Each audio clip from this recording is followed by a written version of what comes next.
is it so noisy?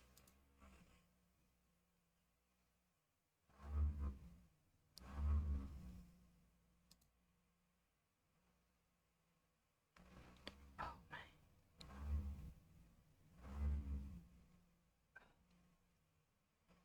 Everything you can hear my computer. Hello. Hello, Rockman. How you doing? Having a good afternoon so far.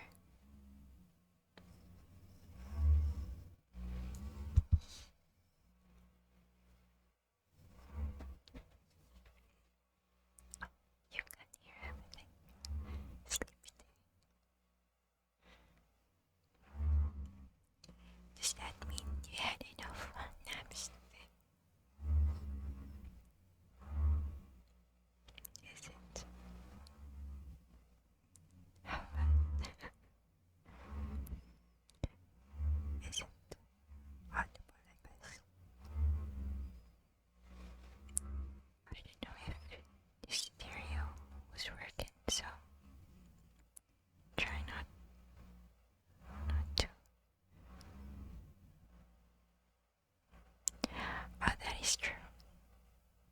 Okay, let me just move it a bit.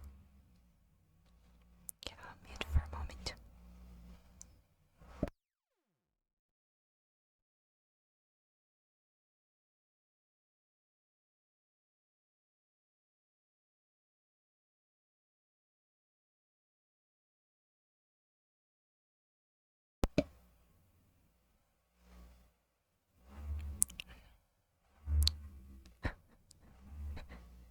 It doesn't change anything. Hello, Pepe. I got it first. We're doing sound check right now.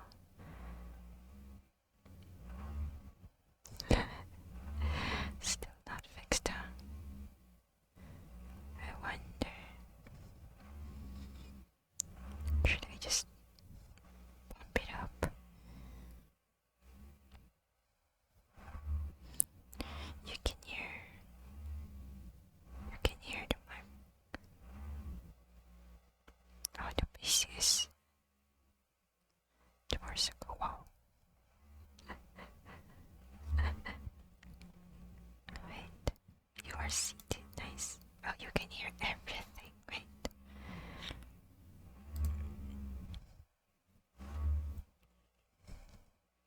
Hello, how you doing?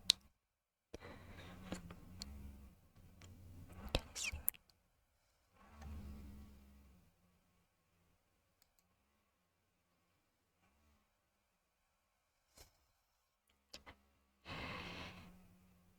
Can you tell? How about? Oh, hey, it's also my anniversary. Didn't realize that.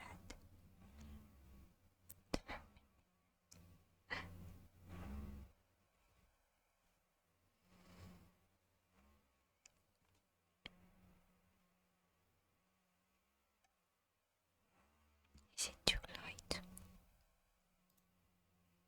Oh.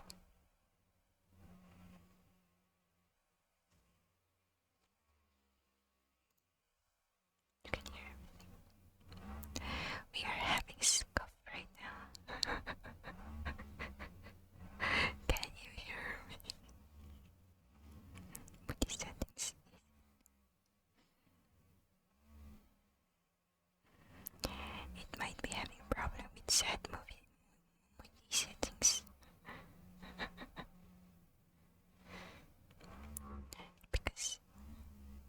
because I think the one's causing the CPU to be so loud. Ah, that's true. I wonder if we remove the moody settings, would it be better? PC.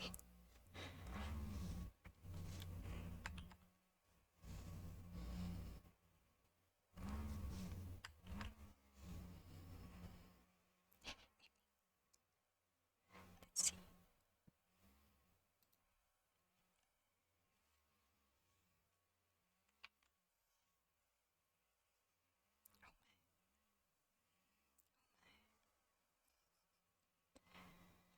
I have too many things open. That's what's happening. Wait up.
it's gonna be like this. I'm so sorry. Okay. If I turn off my browser, Kambare PC.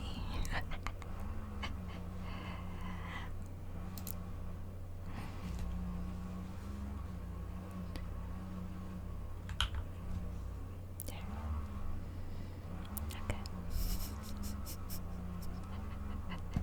We're gonna do it this way then.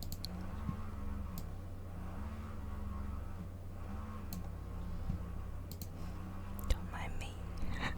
Just distracted.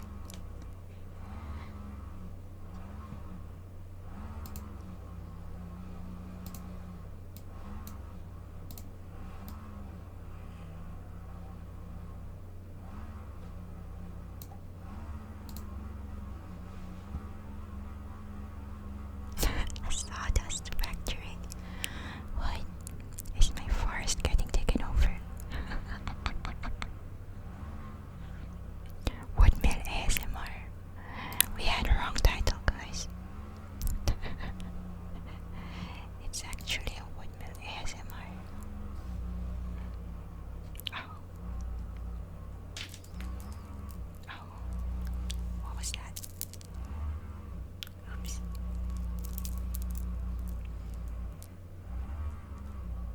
Is it?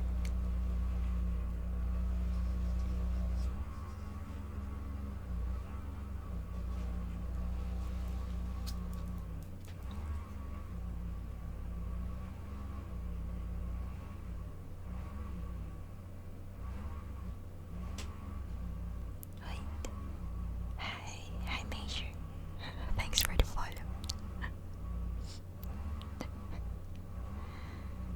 This is fine as it is, okay. So we have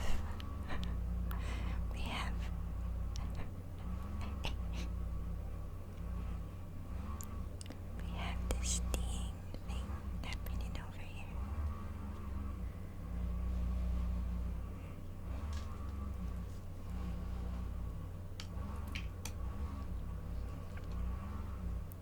Can you have to excuse me while I walk out? I'll be right here.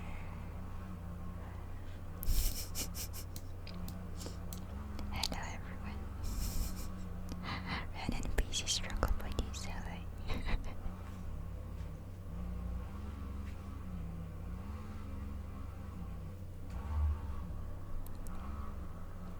The question is, you've never had? Okay, that's excellent.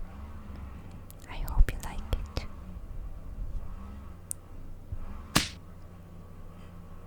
Oh, why? Who did that, Major? Horrors of the unknown. Thanks for the headband.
Fancy, fancy.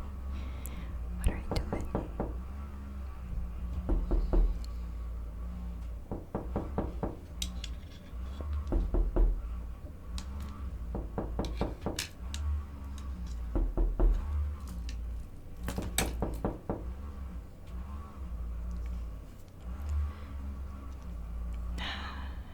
Probably gonna be random people showing up.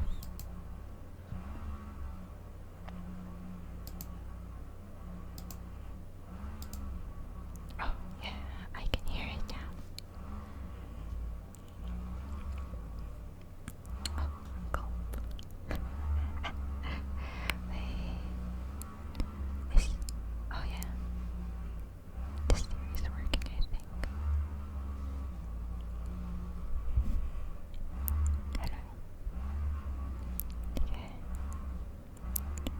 So the first story for tonight is gonna be The Cats of Ulthar, written in 1920.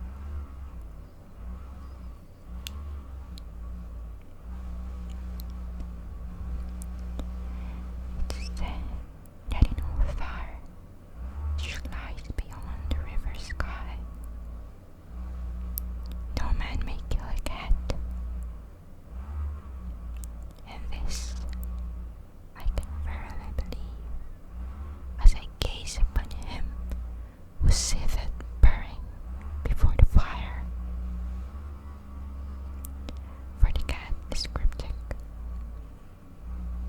and close to strange things which men cannot see.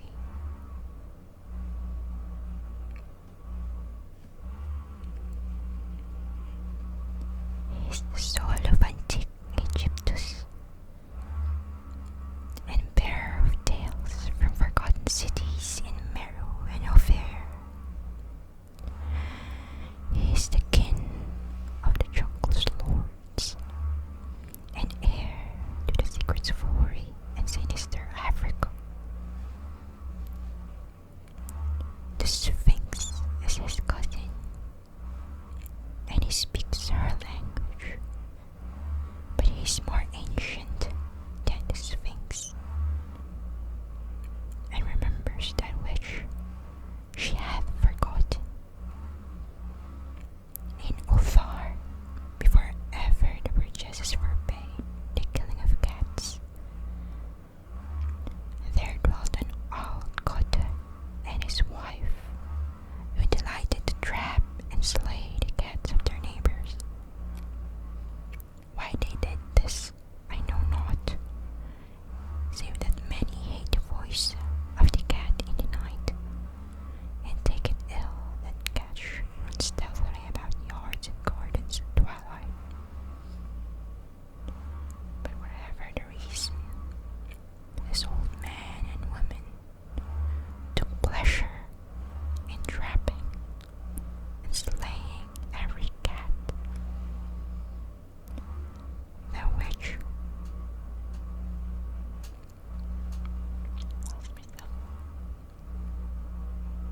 came near to their hovel, and from some of the sounds heard after dark, many villagers fancied that the manner of slaying was exceedingly peculiar.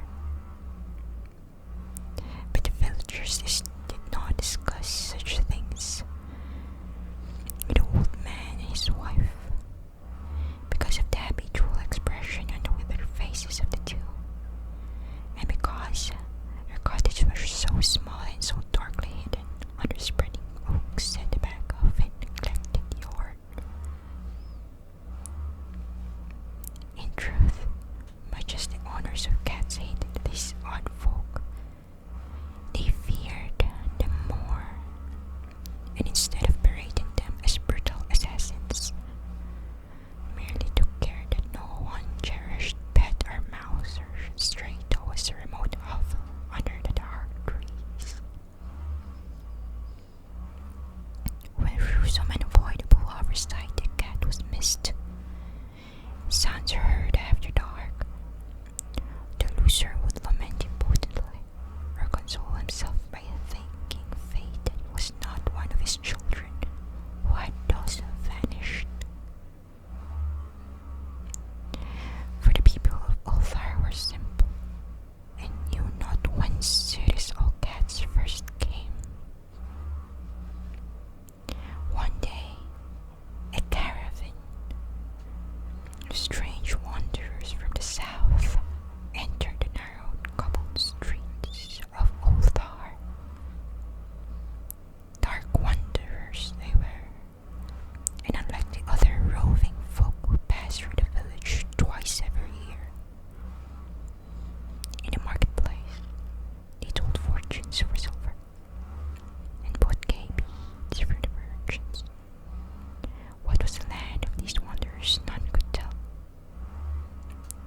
stretched out his arms towards the sun and prayed in a tongue no villager could understand.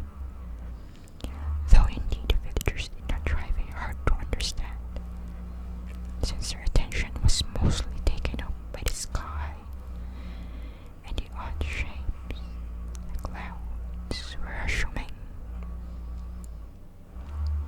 It was very peculiar, but as the little boy uttered his petition, there seemed to form overhead shadowy, nebulous figures of exotic things, of hybrid creatures crowned with horn-flanked discs.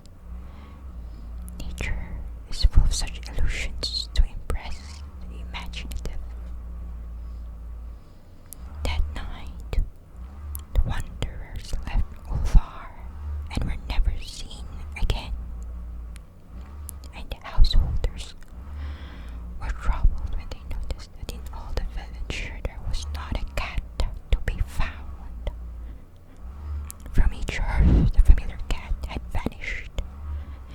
Cats, large and small, black, grey, striped, yellow and white. Hello. Hallo. That's someone, thank you. That was loud.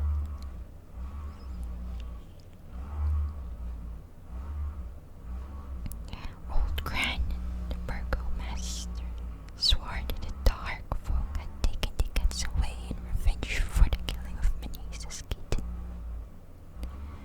and cursed the caravan, a little boy. But Nith, the lean notary, declared that the old cotter and his wife were more likely persons to suspect, for their hatred of cats was notorious and increasingly bold.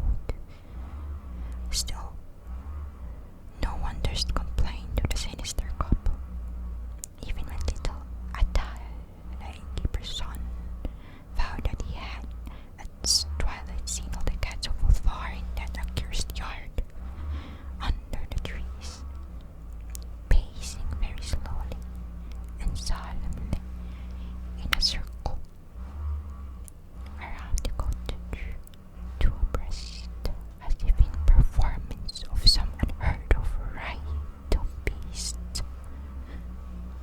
The villagers did not know how much to believe from so small a boy, and though they feared the evil pair had charmed the cats to their death, they preferred not to try to old Kotta till they met him outside his dark and repellent yard. So Ulthar went to sleep in vain anger, and when the people woke at dawn, behold, every cat was back at his accustomed hearth, large and small, black, grey, striped, yellow and white. None was missing. Very sleek and fat did the cats appear, and stunners with purring content. The citizens talked with one another of the affair, and marveled not a little. Old Gran again insisted that it was the dark folk who had taken them, since Cat did not return alive from the cottage of the ancient man and his wife. But all agreed on one thing, that the refusal of all the cats to eat their portions of meat or drink their saucers of milk was exceedingly curious. And for 2 days the sleek, lazy cats of Ulthar would touch no food, but only those by the fire or in the sun. It was fully a week before the villagers noticed that no lights were appearing at dusk in the windows of the cottage under the trees. Then the lean Nith remarked that no one had seen the old man or his wife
is it? Is it a good one? I like that one. Nice. So you know it, people. Don't harm cats, or the cats will harm you.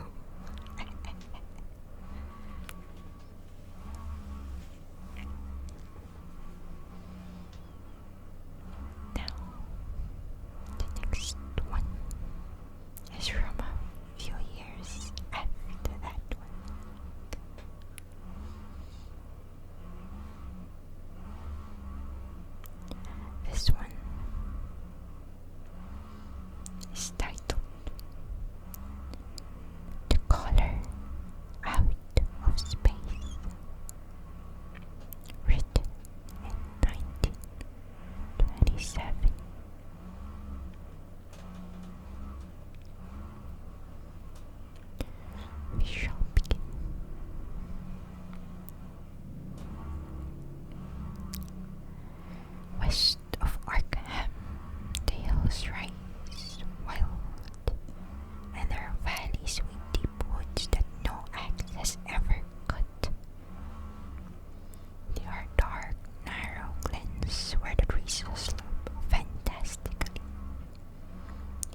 cease to wonder at anything beside his own Ulthar mystery. It was morning when I saw it, but shadow lurked always there. The trees grew too thickly, and their trunks were too big for any healthy New England wood. There was too much silence in the dim alleys between them, and the floor was too soft with the dank moss and mattings of infinite years of decay. In the open spaces, mostly along the line of the old road, there were little hillside farms, sometimes with all the buildings standing, sometimes with only one or two, and sometimes with only a lone chimney or a fast-filling cellar. Weeds and briars reigned, and the furtive wild things rustled in the undergrowth. Upon everything was a haze of restlessness and oppression, a touch of the unreal and the grotesque, as if some vital element of perspective were chiaroscuro. Where are we? I did not wonder that the foreigners would not stay, for this was no region to sleep in. It was too much like a landscape of Salvador Rosa, too much like some forbidden woodcut in a tale of terror. But even all this was not so bad as the blasted heath.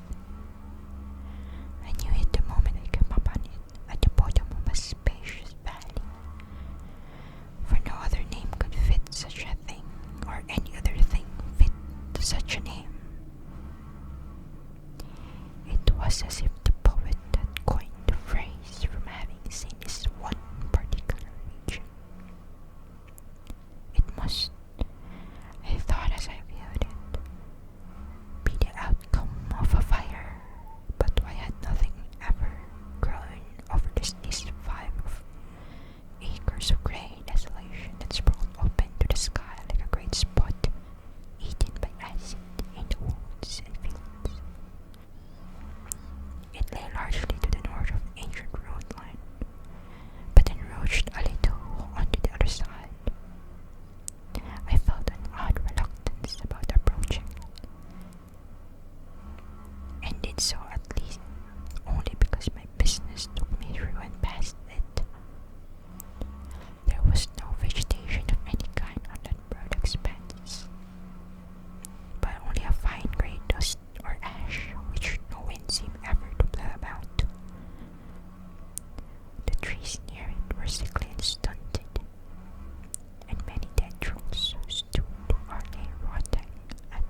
was a fearsomely ancient place and had begun to exude a faint miasmal odor which clings about the houses that have stood too long.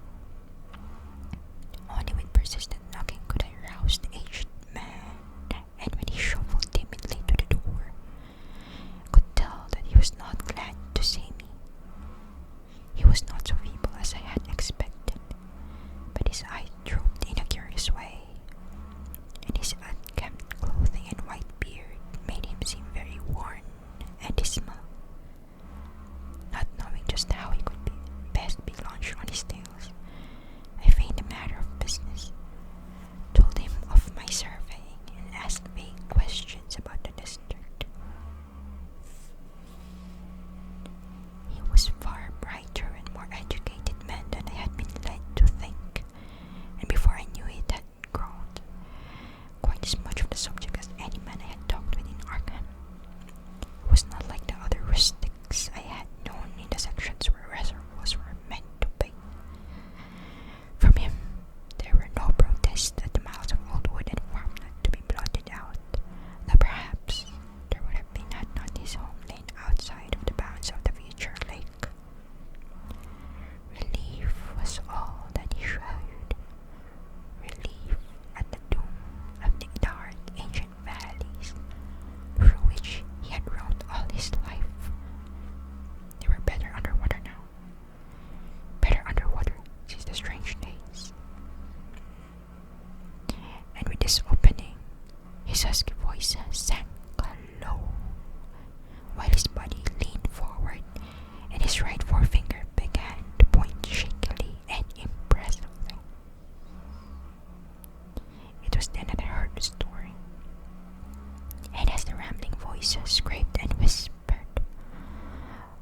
I shivered again and again, despite the summer day.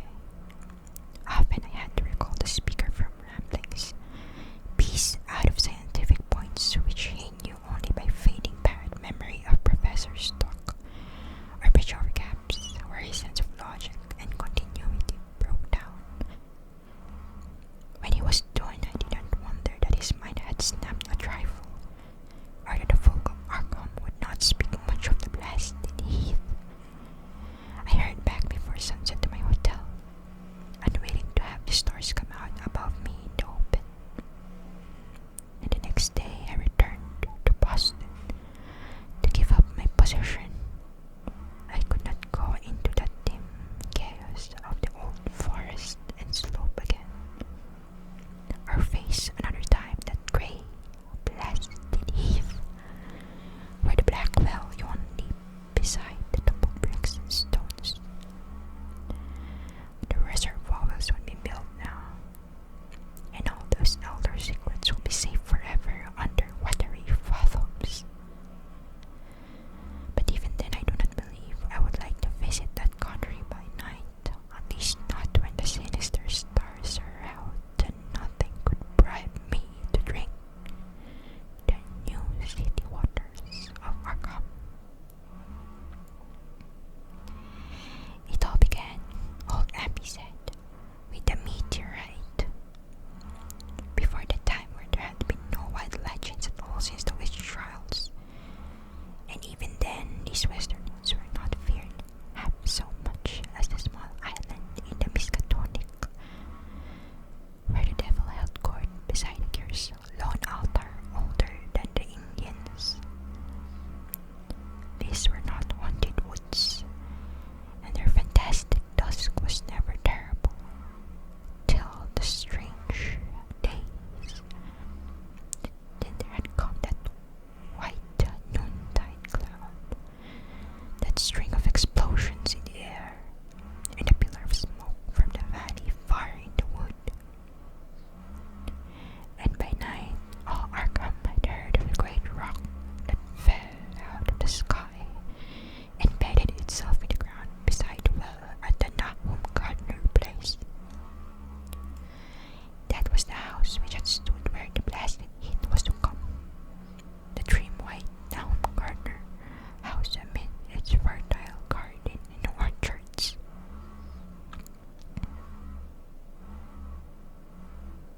Nahum had come to the town to tell people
acid was the same.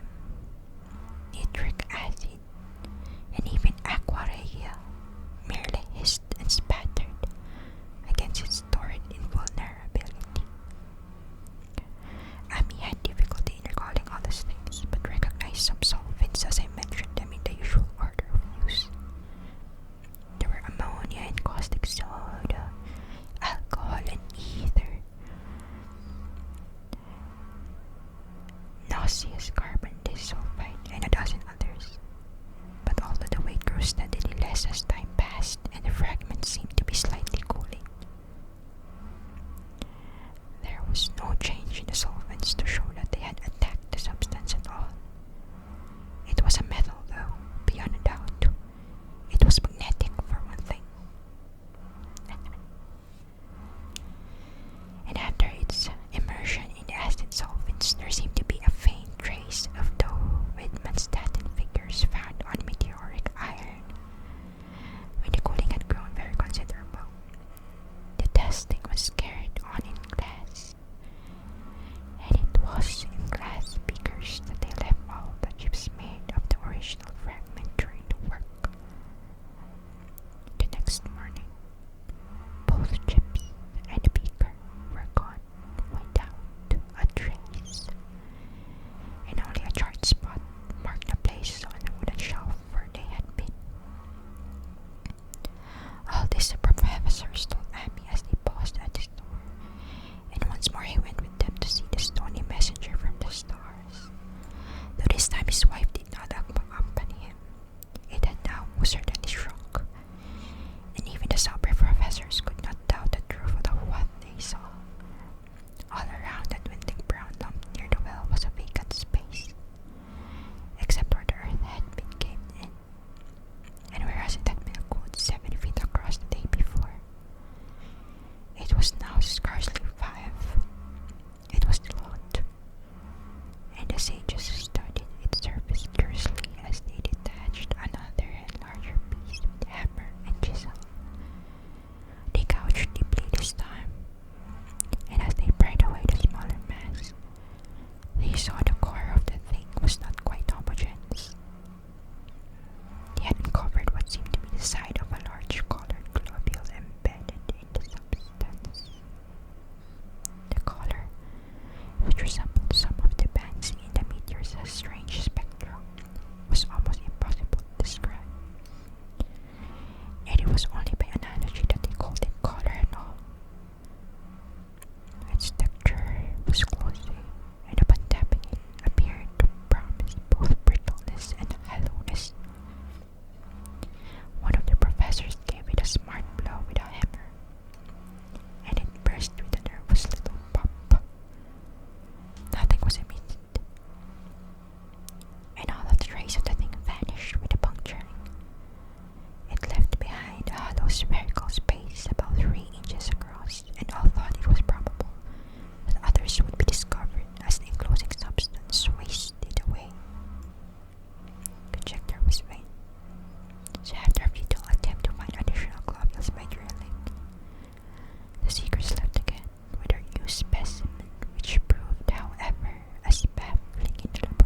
gorgeous array of spacious lusciousness, not one single jot was fit to eat.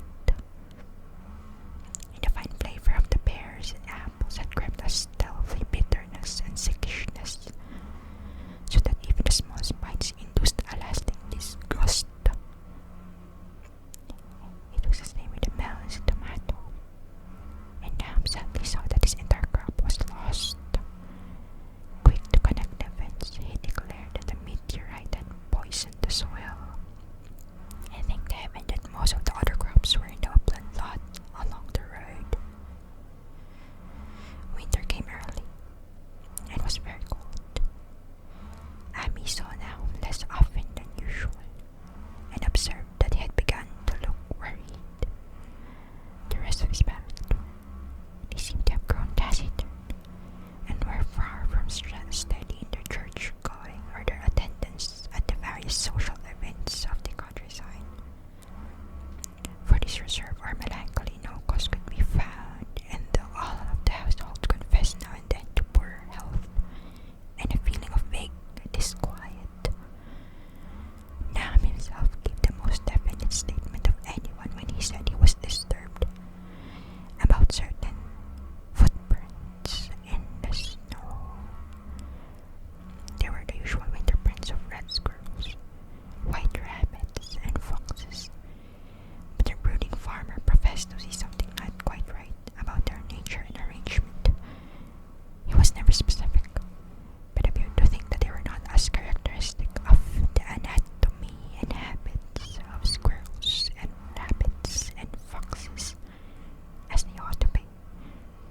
Amy listened without interest to this talk until one night when he drove past Naum's house in his sleigh on the way back from Clark's Comer. There had been a moon, and a rabbit had run across the road, and the leaps of that rabbit were longer than either Amy or his horse liked. The latter indeed had almost run away when brought up by firm rein. Thereafter, Amy gave Naum Steele's more respect, and wondered why the gardener dog seemed so cowed and quivering every morning. They had, it developed, nearly lost the spirit to bark. In February, the McGregor boys from Meadow Hill were out shooting woodchucks. Not far from the gardener place bagged a very peculiar specimen. The proportions of its body seemed slightly altered in a queer way, impossible to describe, while its face had taken on an expression which no one ever saw in a woodchuck before. The boys were genuinely frightened, and threw the thing away at once, so that only the grotesque tales of it ever reached the people of the countryside. But the shying of horses near Naum's house had now become an acknowledged thing, and all the basis for a cycle of whispered legends was fast taking form. People vowed that the snow melted faster on Naum's than it did anywhere else. And early in March, there was an odd discussion in Potter's General Store at Clark's Corner. Stephen Rice had driven past the gardeners in the morning, and had noticed the skunk cabbages coming up through the mud by the woods across the road. Never were things of such size seen before, and they held strange colors that could not be put into any words.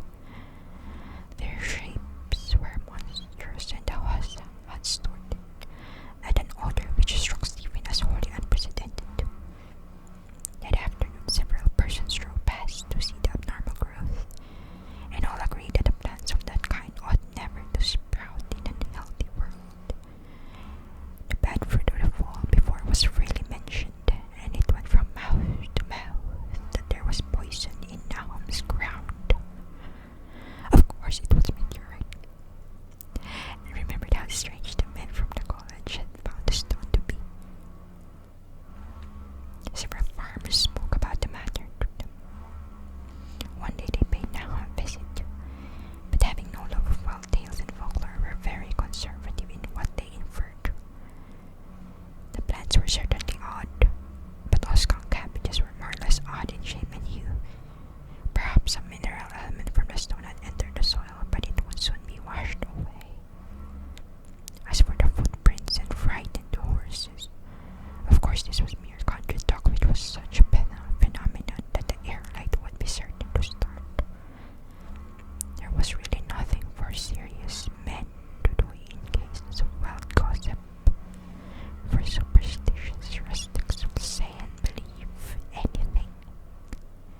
those hectic and prismatic variants of some diseased, underlying primary tone without a place among the known tints of the earth.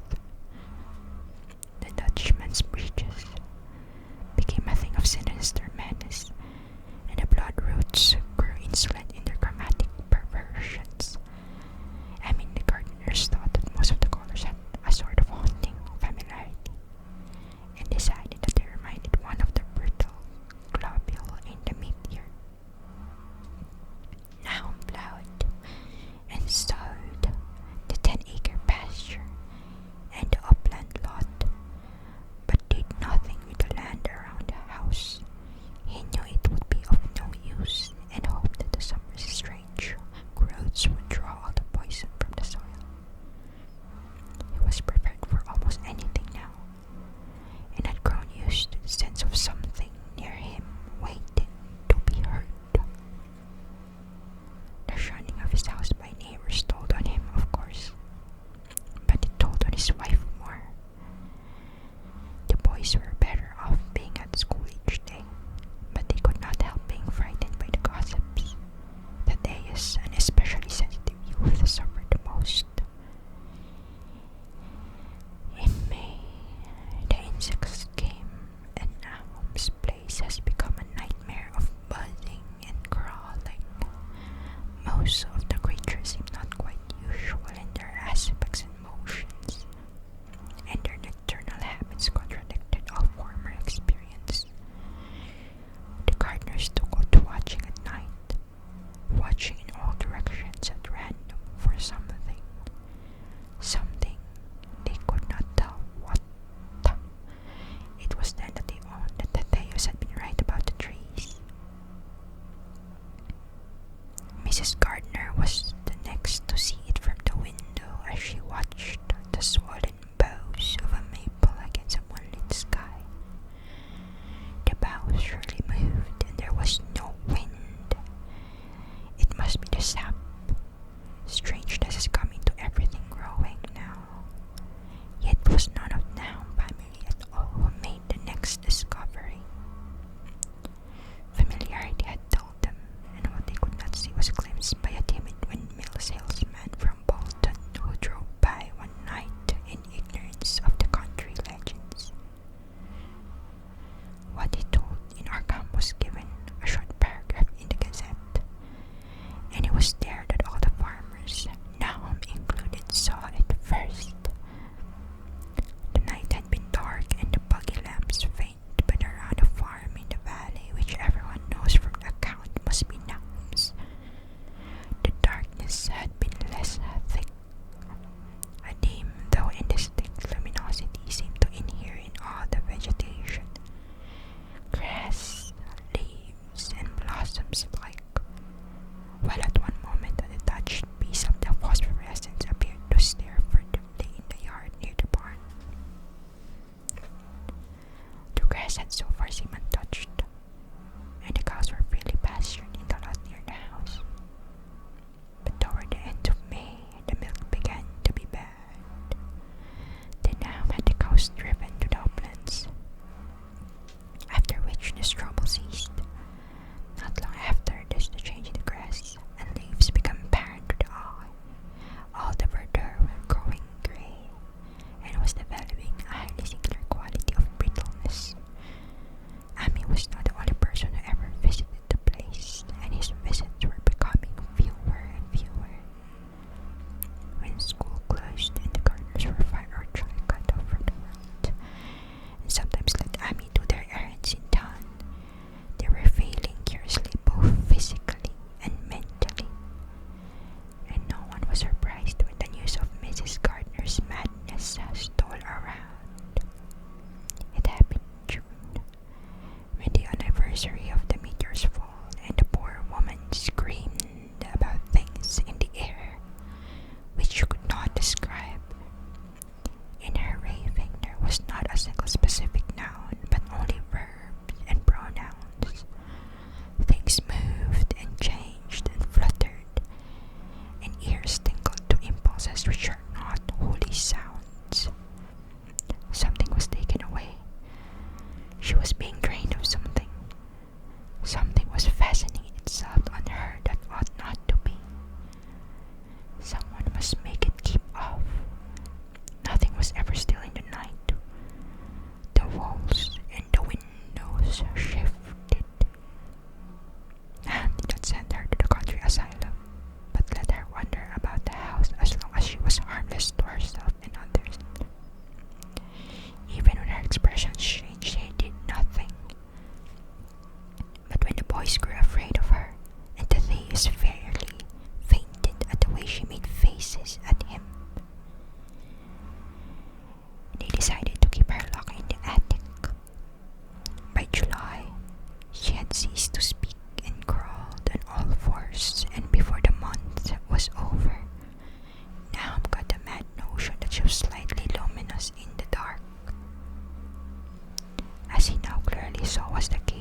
his arms and sometimes lapsing into an inane titter or a whisper about the moving colors down there. 2-in-1 family was pretty bad, but now was very brave about it. He let the boy run about for a week until he began stumbling and hurting himself, and then he had shut him in an attic room across the hall from his mother's. The way they screamed at each other from behind their locked doors was very terrible, especially to little Merwin, who fancied that they talked in some terrible language that was not of the earth. Merwin was getting frightfully imaginative, and his restlessness was worse after the shutting away of his brother, who had been his greatest playmate. Almost at the same time, the mortality among the livestock commenced. Poultry turned grayish and died very quickly, their meat being found dry and noisome upon cutting. Hogs grew inordinately fat and then began to undergo loathsome changes which no one could explain. Their meat, of course, was useless, and now was at its wit's end. No rural veterinary would approach his place, and the city veterinary from Arkham was openly baffled. The swine had begun growing grey and brittle and falling to pieces before they died, and their eyes and muscles developed singular alterations. Wait, hydrate.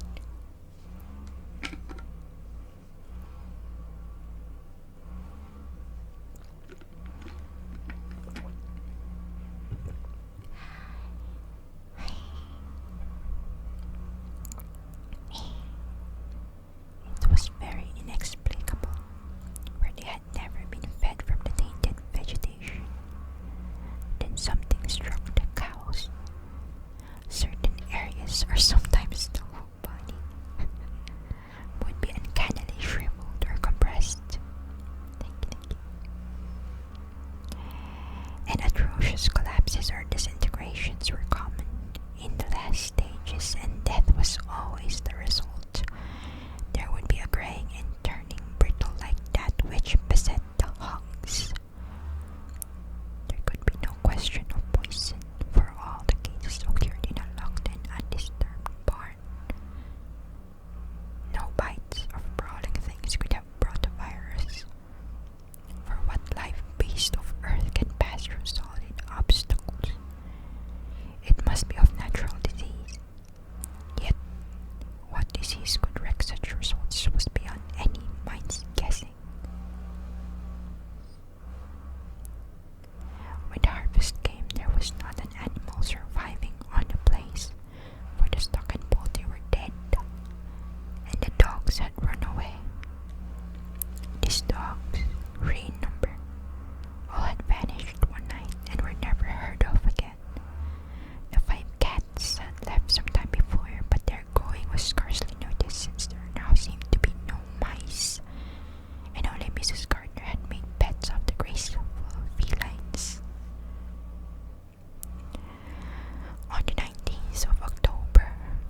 was a crushed and apparently somewhat melted mass of iron, which had been certainly the lantern, while a bent handle was twisted iron knobs beside it.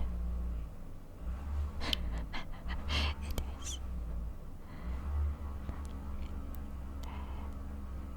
Both half-used seemed to hint at the remnants of the pail. That was all. Nam was past imagining. Mrs. Pierce was blank, and Amy, when he reached home and heard the tale, could give no guess. Merwin was gone, and there would be no use in telling the people around, who shunned all the gardeners now. No use either in telling the city people of Arkham, who laughed at everything. The Deus was gone, and now Merwin was gone. Something was creeping and waiting to be seen and heard. Nam would go soon, and he wanted Amy to look after his wife and Zenas if they survived him. It must all be a judgment of some sort, though he could not fancy what for, since he had always been walking uprightly in the Lord's ways as far as he knew. For over 2 weeks, Amy saw nothing of Nam, and then worried about what might have happened, he overcame his fears and paid the gardener place a visit. There was no smoke from the great chimney, and for a moment the visitor was apprehensive of the worst. The aspect of the whole farm was shocking. Grayish, withered grass, leaves on the ground, vines falling, and brittle wreckage from the archaic walls and gables, and great bare trees glowing up at the grey November sky with a studied malevolence which Amy could not feel but had come from some subtle change in the tilt of branches. But now was alive after all. He was weak and lying on a couch in the low-ceilinged kitchen, but perfectly conscious and able to give simple orders to Zenas. The room was deadly cold, and as Amy visibly shivered, the host shouted huskily to Zenas for more wood. Wood indeed was sorely needed, and the Inferno's fireplace was unlit and empty, with a cloud of soot blowing about in the chill wind that came from the chimney. Presently Nam asked him if the extra wood had made him any more comfortable, and then Amy saw what had happened. The stoutest cord, heartbroken at last, and the helpless farmer's mind was proof against more sorrow. Questioning tactfully, Amy could get no clear data at all about the missing Zenas. In the well, he lives in the well, was all that the clouded father would say, and there flashed across the visitor's mind a sudden thought of the mad wife, and he changed his line of inquiry. Abby, why, here she is, was the surprised response of poor Nam. And Amy soon saw that he must search for himself. Ow!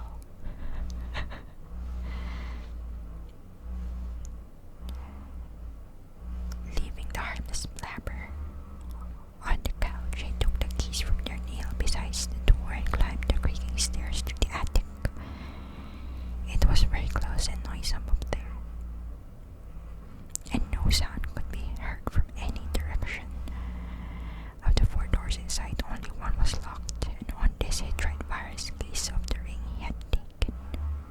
The 3rd key proved the right one, and after some fumbling, Amy opened the white door. It was quite dark inside, for the window was small and half obscured by the crude wooden bars, and Amy could see nothing at all on the white plank floor. The stench was beyond enduring, and before proceeding further, he had to retreat to another room and return with his lungs filled with breathable air. When he did enter, he saw something dark in the corner, and upon seeing it more clearly, he screamed outright. While he screamed, he thought a momentary cloud eclipsed the window, and a second later he felt himself brushed, as if by some hateful current of vapor. Strange colors danced before his eyes, and had not a present horror numbed him, he would have thought of the globule in the meteor that the geologist's hammer had shattered, and of the morbid vegetation that sprouted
horse and buggy had gone beyond earshot, leaving the frightened man on the dark stairs to guess what had sent them. But that was not all. There has been another sound out there. A sort of a liquid splash. Water. It must have been the well he had left Hero untied near it, and a buggy wheel must have brushed the coping and knocked in the stud. And still, the pale phosphorescence glowed in that detestably ancient woodwork. God, how old the house was. Ouch. My ears. Most of it, thank you for the follow, sorry, was built before 1670, and the gambrel roof no later than 1730. A feeble scratching on the door floor downstairs now sounded distinctly, and Hammy's grip tightened on a heavy stick he had picked up in the attic for some purpose. Slowly nerving himself, he finished his descent and walked boldly towards the kitchen. But he did not complete the walk, because what he sought was no longer there. It had come to meet him, and he was still alive after a fashion. Whether it had crawled or whether it had been dragged by any external forces, Amy could not say. But the death had been at it. Everything had happened in the last half hour, but collapse, graying, and disintegration were already far advanced. Thank you.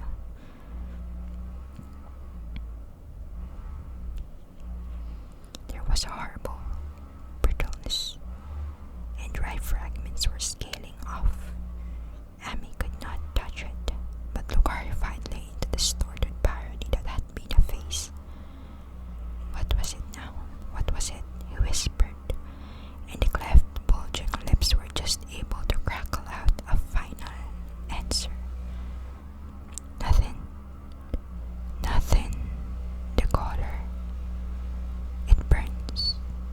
Cold and wet, but it burns. It lived in the well. I've seen it. A kind of smoke, just like the flowers last spring.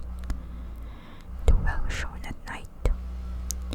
That and Merwin and Zenas, everything alive, sucking the life out of everything. In that stone, it must have come, and that stone poisoned the whole place. Don't know what it wants, that round thing the men from the college dug out in the stone. They smashed it. It was the same color, just the same, just like the flowers and plants. Must have been more of them. Seeds. Seeds. They grow. I see it in the first time this week. Must have got strong on Zenas. He was a big boy, full of life. It beats down your mind and then gets you. Burns you up in the water. He was right about it. Evil water. Zenas never came back from the well. Can't get away. It draws you. It draws you. You know someone's coming, but you ain't no use. I seen it again. And before Zenas was took. We're snappy, Amy. We're snappy. My head's no good. Don't know how long since I fed her. It'll get her if we ain't careful. Just a collar. Her face is getting too heavy. That collar sometimes towards at night. And it burns and sucks. It comes from some place where things ain't as they is here.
dancing, and he feared the fall of night over that accursed place. But it was some comfort to have so many people with him. The 6 men drove out into a decrement wagon following Amy's buggy and arrived at the pest-ridden farmhouse about 4 o'clock. Used as the officers were to gruesome experiences, not one remained unmoved at what was found in the attic and under the red checked tablecloth on the floor below. The whole aspect of the farm with its grey desolation was terrible enough, but those 2 crumbling objects were beyond all bounds. No one could long laugh at them, and even the medical examiner admitted that there was very little to examine. Specimens could not be analyzed, of course, so he busied himself in obtaining them, and here it develops that a very puzzling aftermath occurred at the college laboratory, where the 2 files of dust were finally taken. Under the spectroscope, both samples gave off an unknown spectrum, in which many of the baffling bands were precisely like those which the strange meteor had yielded in the previous year. The property of emitting this spectrum vanished in a month, the dust thereafter consisting mainly of alkaline phosphates and carbonates. Amy would not have told the men about the well if he had thought they meant to do anything then and there. It was getting towards sunset, and he was anxious to be away, but he could not help glancing nervously at the stony curb by the great sweep. And when the detectives questioned him, he admitted that Nahum had feared something down there, so much so that he had never even thought of searching it for Mervyn or Zenas. After that, nothing would do but that he had empty and explore the well immediately. So Amy had to wait trembling while pail of pale water was hauled up and splashed on the soaking ground outside. The men sniffed in disgust at the fluid, and towards the last held their noses against the fetor they were uncovering. It was not so long a job as they had feared it would be. Since the water was phenomenally low, there was no need to speak too exactly of what they found. Merwin and Zenas were both there, in part, though the vestiges were mainly skeletal. There were also a small deer and a large dog in about the same state, and a number of bones of small animals. The ooze and slime at the bottom seemed inexplicably porous and bubbling, and a man who descended on handholds where a long pole found that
sucks and burns, he said.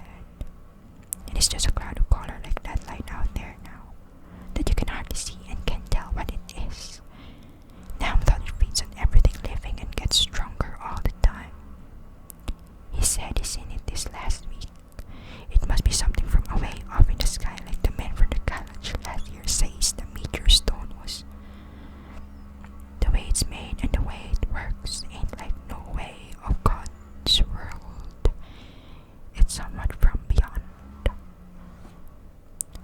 So the man paused indecisively as the light from the well grew stronger and the hitched horses pawed and whinnied in increasing frenzy. It was truly an awful moment. With terror in that ancient and accused house itself, 4 monstrous sets of fragments, 2 from the house and 2 from the well, in the woodshed behind, and that shaft of unknown and unholy iridescence from the slimy depths in front.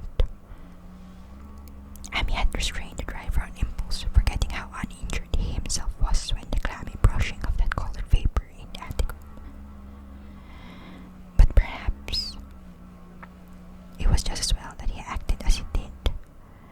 No one will ever know what was abroad that night, and though the blasphemy from beyond has not so far hurt any human of unweakened mind, there is no telling what it might not have done at that last moment. With its seemingly increased strength and the special signs of purpose it was soon displayed beneath the half-clouded moonlit sky. All at once, one of the detectives at the window gave a short, sharp gasp. The artist looked at him and then quickly followed his own gaze upward to the point at which its idle straying had been suddenly arrested. There was no need for words. What had been disputed in country gossip was disputable no longer, and it is because of the thing which every man of that party agreed in whispering later on, that the strange days are never talked about in our camp. It is necessary to premise that there was no wind at that hour of the evening. One did not arise not long afterward, but there was absolutely none then. Even the dry tips of the lingering hedge misted, grey and blighted, and the fringe on the roof of the standing Democrat wagon were unstirred. And yet, amid the tense, godless calm, the high bare boughs of all the trees in the yard were moving. They were twitching morbidly and spasmodically, clawing in convulsive and epileptic madness at the moonlit clouds, scratching impotently in the noxious air as if jerked by some allied and bodiless line of linkage, with subterranean horrors writhing and struggling below the black roots. Now the man breathed for several seconds, and the cloud of darker depths passed over the moon, and the silhouette of clutching branches faded out momentarily.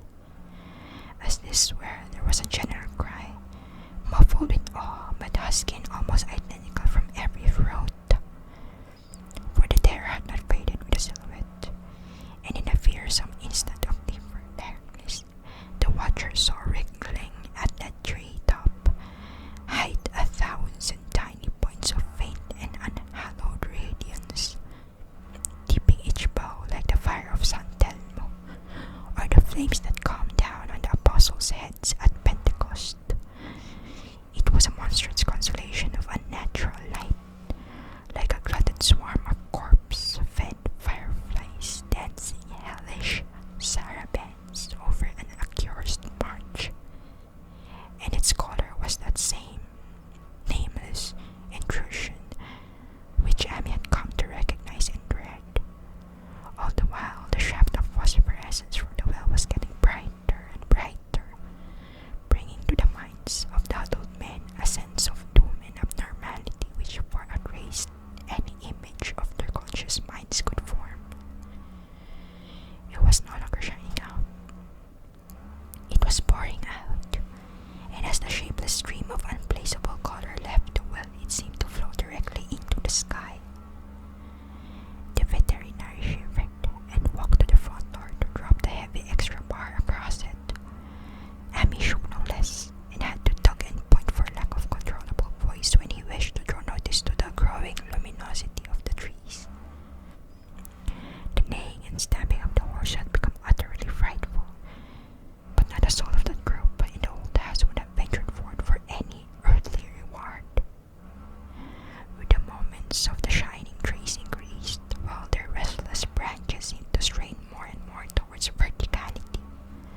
such a sound that no man before or since ever heard from a horse.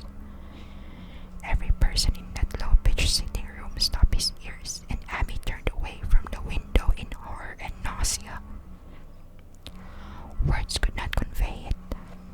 When Abby looked out again, the hapless beast lay huddled inert on the moonlit ground between the splintered shafts of the buggy. That was the last of Hero, till they buried him the next day. But the present was no time to mourn, for almost at this instant a detective silently called attention to something terrible in the very room with them. In the absence of the lamplight, it was clear that a faint phosphorescence has begun to pervade the entire apartment. It glowed on the broad plank floor, and a fragment of rag carpet shimmered over the sashes of the small pane windows. It ran up and down the exposed corner posts, coruscated about the shelf and mantel, and infected the very doors and furniture. Each minute saw it strengthen, and at last it was very plain that healthy living things must leave that house. Abby showed them the back door and the path off through the fields to the 10-acre pasture. They walked and stumbled as in a dream, and they did not dare look back till they were far away on the high ground. They were glad of the path, for they could not have gone the front way by that well. It was bad enough passing the glowing barn and sheds and those shining orchard trees with their gnarled, fiendish contours. But thank heaven the branches did their worst twisting high up. The moon went under some very black clouds as they crossed the rustic bridge over Chapman's Brook, and it was blind groping from there to the open windows. When they looked back towards the alley and decent gardener place at the bottom, they saw a fearsome sight. At the farm was shining with a hideous unknown blend of color. Trees, buildings, and even such grass and herbage had not been wholly changed to little grey brittleness. The boughs were all straining us skyward, tipped with tongues of foul flame, and the lambent tricklings of the same monstrous fire were creeping about the ridge poles of the house, barn, and sheds. It was a scene from a vision of Sally, and over all the rest reigned that riot of luminous amorphousness, that alien and undimensioned rainbow of cryptic poisons from the well, seething, feeling, lapping, raging, scintillating, straining, and malignly bubbling in its cosmic and unrecognizable chromaticism. Then, without warning, the hideous thing shot vertically up towards the sky like a rocket or meteor, leaving behind no trail, and disappearing through a round and curiously irregular hole in the clouds. Before any man could gasp or cry out, no watcher can ever forget that sight, and Amy stared blankly at the stars of Cygnus Deneb twinkling above the others, where the unknown color had melted into the Milky Way. But his gaze was the next moment called swiftly to earth by the crackling in the valley. It was just that, only a wooden ripping and crackling, and not an explosion, as so many others of the party vowed. Yet the outcome was the same, for in one feverish, kaleidoscopic instant, there burst up from that doomed and accursed farm a gleamingly erupting cataclysm of unnatural sparks and substance, blurring the glance of the few who saw it, and sending forth to the zenith a bombarding cloudburst of such color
so I shall never drink it.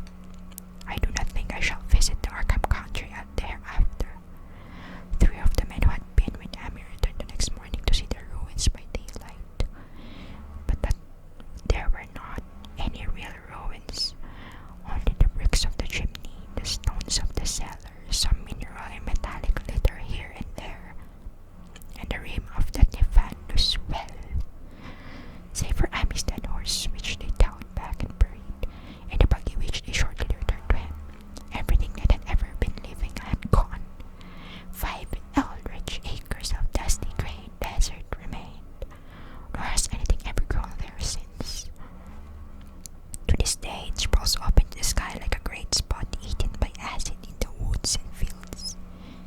And the few who haven't ever dared glimpse it in spite of the rural tales have named it the Blasted Heath. The rural tales are queer. They might not even queerer if city men and college chemists could be interested enough to analyze the water from that disused well, or the grey dust that no wind seems to disperse. Botanists too ought to study the stunted flora on the borders of that spot, for they might shed light on the contrary notion that the blight is spreading, little by little, perhaps an inch a year. People say the color of the neighboring herbage is not quite right in the spring, and that the wild things leave queer prints in light winter snow. Snow never seemed quite so heavy on the Blasted Heath as it is elsewhere.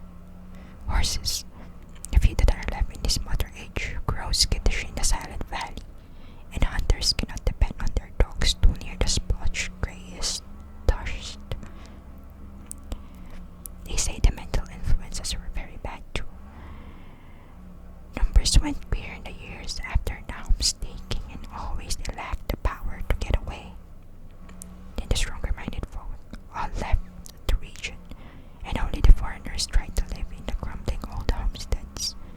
They could not stay, though, and one sometimes wonders what insight beyond ours their wild, weird stories of whispered magic had given them.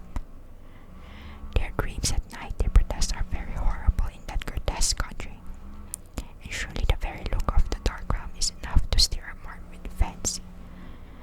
No traveler has ever escaped a sense of strangeness in those deep ravines, and artists shiver as they paint thick woods whose mystery is as much of the spirit as of the eye. I myself am curious about the sensation I derived from my one lone walk before Amy told me his tale. When twilight came, and I vaguely wished some clouds would gather for an odd timidity about the deep sky voids about had crept into my soul. Do not ask me for my opinion. I do not know. That is all. There was no one but Amy to question, for Arkham people will not talk about the strange days, and all 3 professors who saw the air light and its colored globule are dead. There were other globules, depend upon that. One must have fed itself and escaped, and probably there was another which was too late. No doubt it is still down the well. I know there was something wrong with the sunlight I saw above the miasmal brink. The rustics say the blight creeps an inch a year, so perhaps there is a kind of growth or nourishment even now. But whatever demon actually is there, it must be tethered to something, or else it would quickly spread. Is it fastened to the roots of those trees that glow in the air? One of the current Arkham tales is about fat oaks that shine and move as they ought not to do at night. What is it? Only God knows. In terms of matter, I suppose the thing Amy described would be called a gas.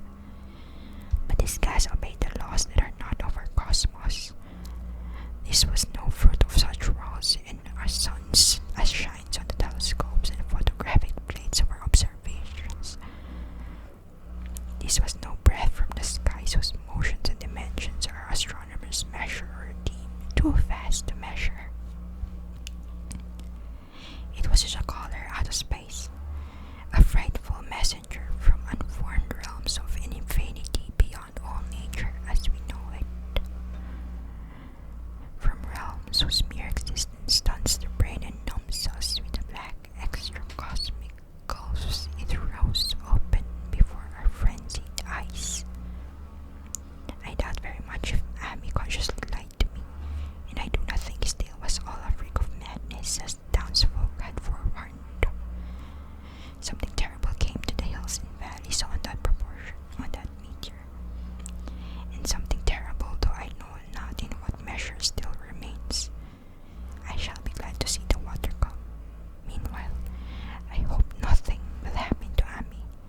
He saw so much of the thing, and its influence was so insidious.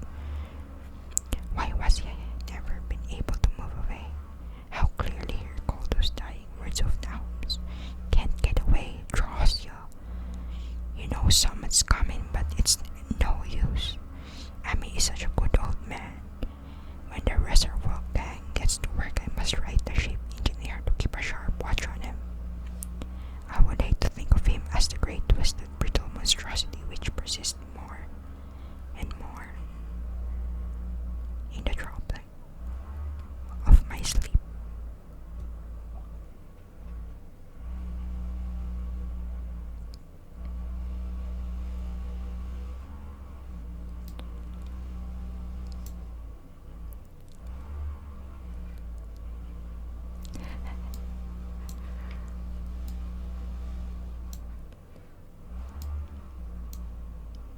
Hello.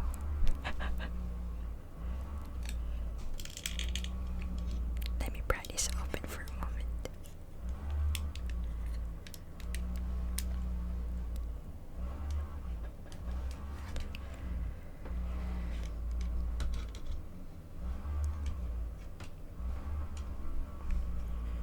How's everyone?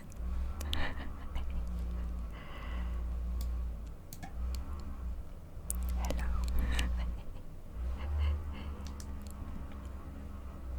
Yes. I didn't realize.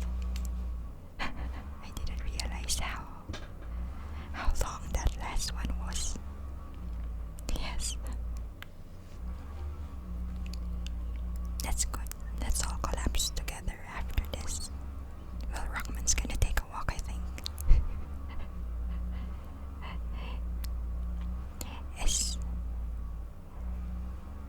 Is the PC still loud? I guess.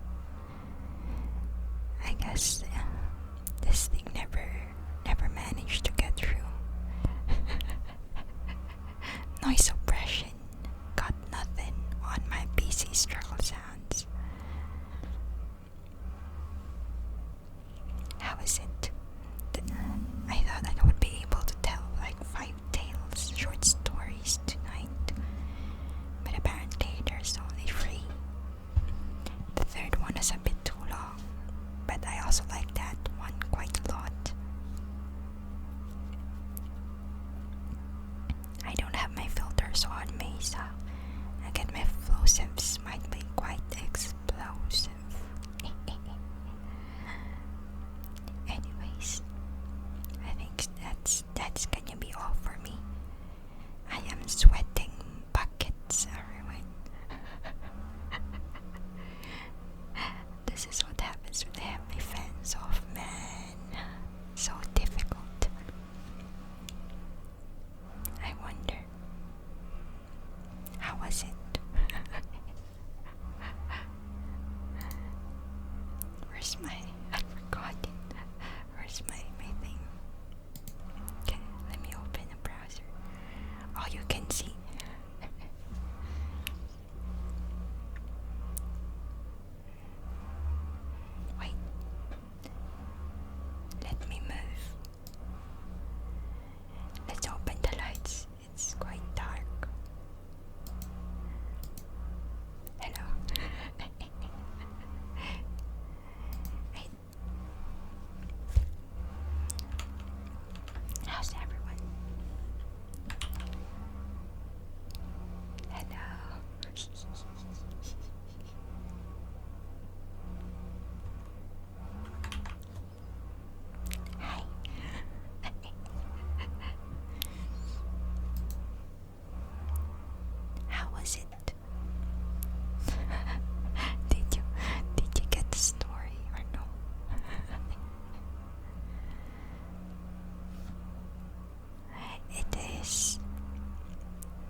change to just chatting so I can speak better. Wait.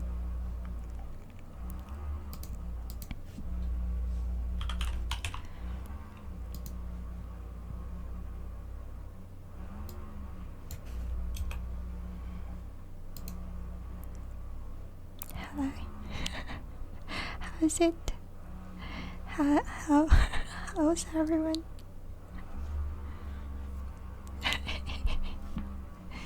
But yeah, as I said, Lovecraft has like one of two styles. One of them is like, yeah, he's very xenophobic. He's very, very racist. What do you mean? But yeah, we're on the just chatting category now, so we're fine. We can speak. You can hear me now. Were you able to get most of the story? Which one do you like more? Wait, I thought we told like... Oh my gosh, sorry. Was it too loud? Is it? I'm sorry. Yeah, but yeah, I wondered if, cause this is my first time using the stereo mode of this microphone, so I would have enjoyed it more if my PC fans are not rumbling so much. Fonzie, did you have my volume up on the 50s? But yeah, I thought we're gonna be able to like go through 5 stories today, but apparently only 2. Yeah, it was the Cats of Ulthar and the Color Out of Space. It became part of the atmosphere. I don't even know how to like remove that without affecting my storytelling or like the volumes, cause even if I put it on like cancellation, it's just gonna show up again once I speak. So yeah, define struggle. Also, if you notice, I've been mispronouncing some stuff. It's very difficult, but I hope you liked it. This is my first time ever doing a whisper stream, so forgive. But yeah, that was fun. It's been a while since I've read those stories. I like it. One of these days, we're gonna have like a storytelling stream, but not a whisper one. I wish to share more of the stories, of the short stories I liked. Again, disclaimer, I do not like the man. I like his craft. I like his skill in writing, but I don't like his racist traits. A shouting stream? Yeah. You don't listen to ASMR, so it's your first time too? Yeah. Next time we're gonna have noise cancellation, fireplace and forest sounds, and me being in a cozy blanket because I'm gonna have some fans on. It's gonna be nice next time. And yeah, I prepared as much as I can, but I could not have prepared myself for the loud PC sounds because there's nothing we can do about that unless I put a hole on my wall and have my CPU tower in my brother's room so it's isolated. How's the throat doing? Apparently whispering doesn't scrape my throat. I could have done more, but the thing was, I'm sweating so much. I need a bath after this. I'm gonna take a shower after this because it's freaking hot without the fans. Another thing, once you think it made really good stuff like expensive like pop filter and stuff. Yeah, I have a pop filter, but it doesn't fit this one. I also have like mic arm and everything, but it's not for this size of a microphone. It's very hot. I mean, the weather is not warm, but to minimize sound, outside sound as much as I can, because there's dogs out there and cars passing by and random foliage sounds. No, there's no ghosts here. Maybe monsters, but who knows? I had to close my windows. Oh yeah. There's a computer pumping heat up as well, yeah.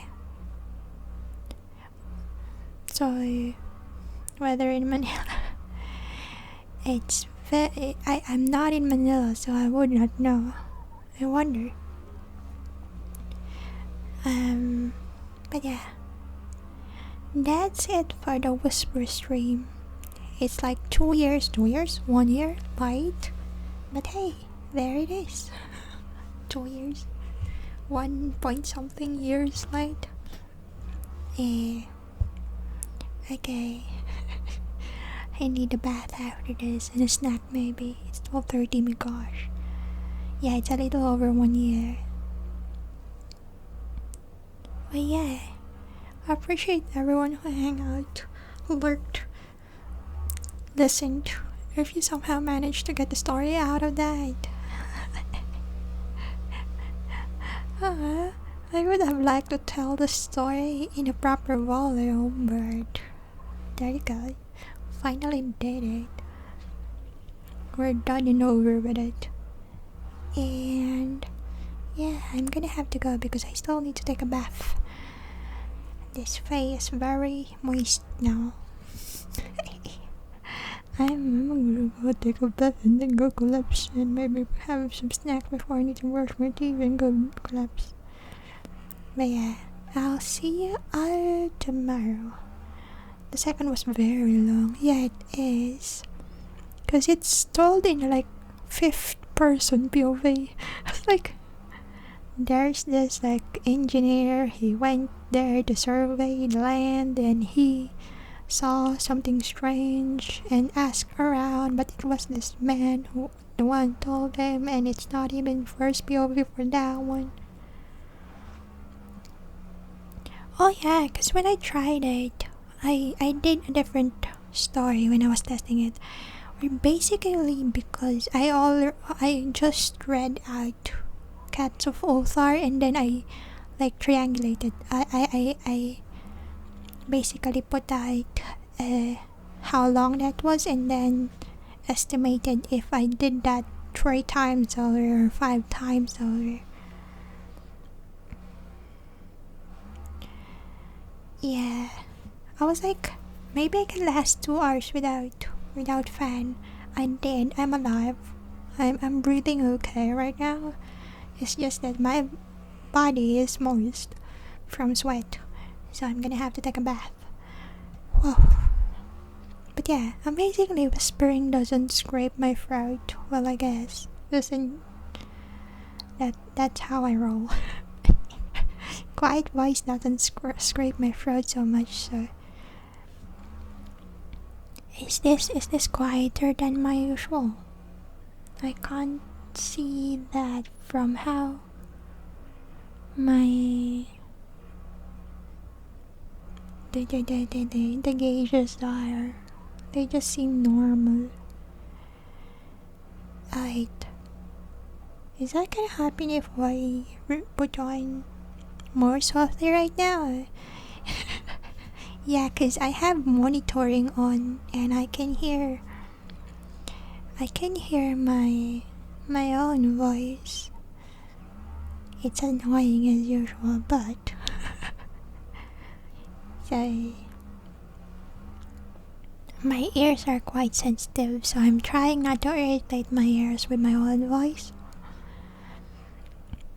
We don't have a background music, that's why. Anyways, thank you everyone for coming in. I'm just gonna fade, ain't reading today. I'll just go, but thank you everyone for staying this long. And I know this is not my usual content because it's not. Tomorrow, what was I planning to do tomorrow? I've forgotten. What day is today? I've forgotten. Oh shoot. So later is gonna be Final Fantasy 13. I'll mention in server if there's any change in the timing. But for now, what I know is like I'll start at 9.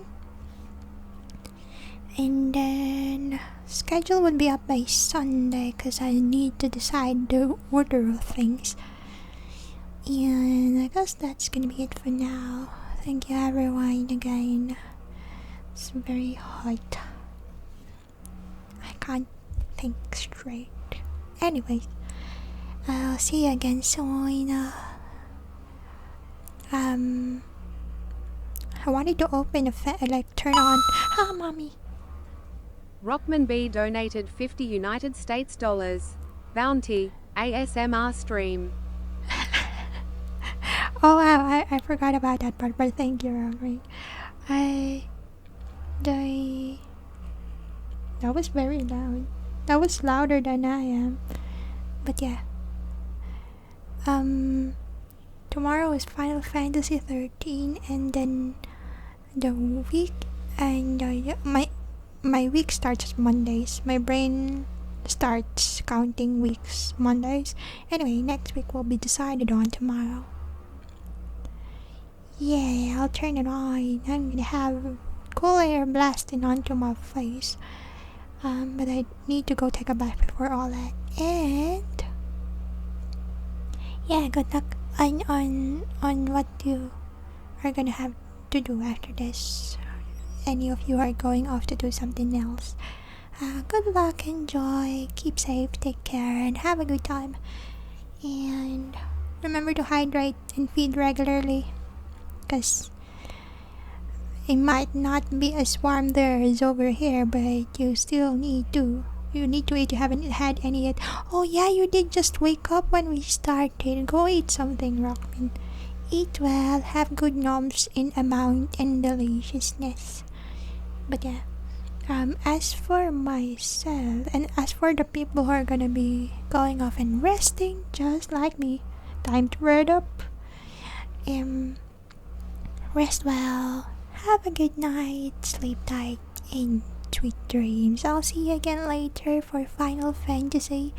We're not gonna be this soft anymore because I'll probably be panic fighting random opponents.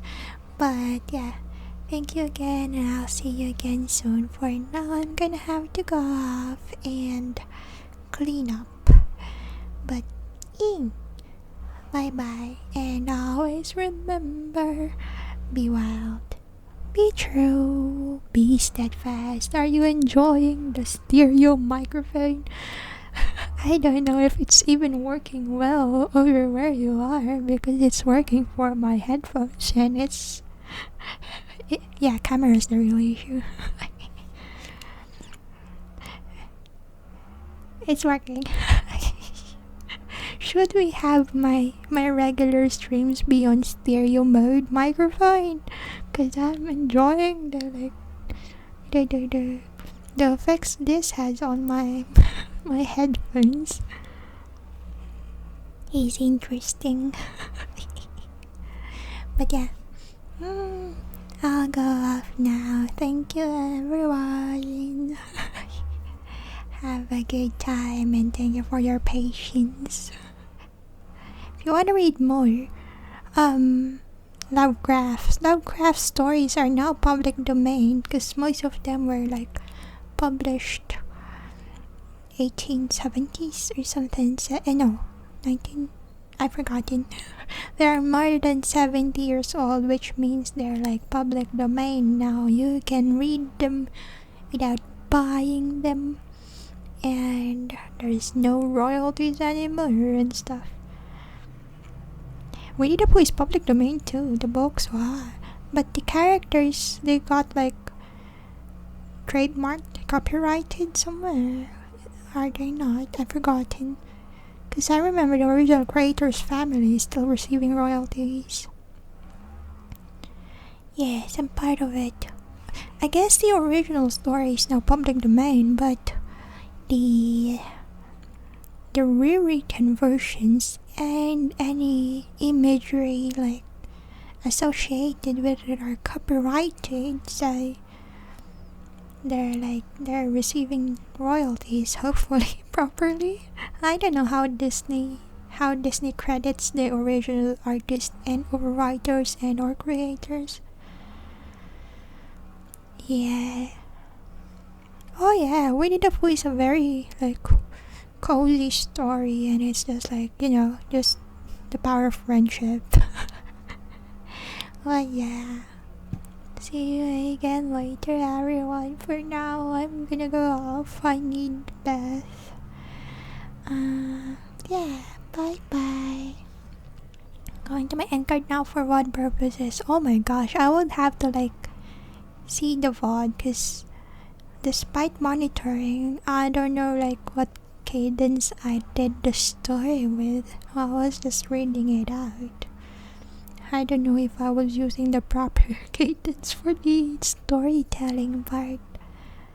Cause I remember when I was being educated, when I need to read out stuff, they always complain or no, they always reprimand me about speaking way too quickly and or speaking too quietly, which is a thing I've never fixed. So yeah, bye everyone. I need to go take a bath. I really feel gross right now. Well, bye. Have fun, everyone. And take care. Have good noms, Rockman. Talk to you later, everyone. Thank you. I'm gonna go ungrossify right now. That's a good word. Despite not being a real world, it works. Okay, bye bye. Wait, where's the other? There you go. Thank you, everyone. See you again soon in about a dozen hours or something. Bye bye.